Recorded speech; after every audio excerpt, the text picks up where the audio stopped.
ভাই রে ভাই, আখির তো চাঁদ কপাল। হ্যাঁ বন্ধুরা, ওই যে কথাই আছে না, অনেক দুঃখের পরে একদিন সুখ আসবেই। সুখ তোমার দরজায় এসে কড়া নাড়াবে।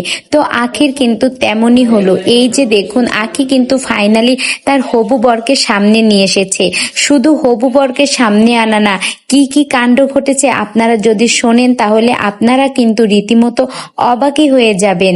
আখি কিন্তু রিসেন্টলি বিয়ের শপিং শুরু করে দিয়েছে। এই নিয়ে ঘটে গেছে একটা নতুন কাহিনী।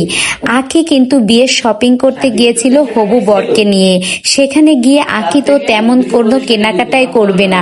তাছাড়া আখি কিন্তু পুরোপুরি ডিক্লার দিয়ে দিয়েছে আখি কিন্তু ঘরোয়াভাবে এই অনুষ্ঠানটা সারবে। সে কিন্তু বড় জাঁকজমক করে কোনো অনুষ্ঠানই করবে না।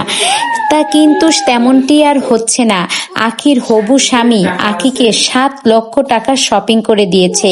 হ্যাঁ বন্ধুরা, গহনা, শাড়ি কোনো কিছুই বাদ রাখেনি। পুরো দেখে সোশ্যাল মিডিয়ার সবাই তো অবাক। সবার মুখে একটাই প্রশ্ন, তাহলে কি আখির বিয়ের দেলমোহর 7 লক্ষ টাকা হতে যাচ্ছে? আরে ভাই রে ভাই, তা নয়। 7 লক্ষ টাকা তো দূরে থাক, এমনও তো হতে পারে আখির বিয়ের দেলমোহর 10 লক্ষ টাকা। তো এমন কিছুই কিন্তু অজানা রহস্য রয়ে গেছে। আখি কিন্তু তার ভেরিফাইড পেজে একটা পোস্ট দিয়েছে। সেখানে আখি লিখেছে, আমার বিয়ের শপিং শুরু হয়ে গেল। এই যে দেখুন, 7 লক্ষ টাকার কেনাকাটা করে ফিরলাম।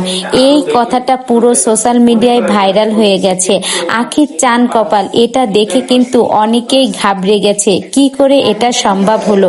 আখি কিন্তু বিভিন্ন সময় বলে থাকে, এই মানুষটাই হচ্ছে আমার ভালো থাকার কারণ, আমার সামনের দিকে এগিয়ে যাওয়ার অনুপ্রেরণা।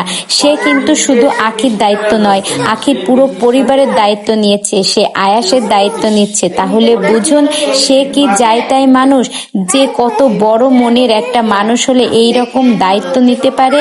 আখি ভালো থাকুক, সুখে থাকুক, আমরা সবাই সেই দোয়া করি। আখি যাতে আয়াসকে নিয়ে আরো সামনের দিকে এগিয়ে যেতে পারে।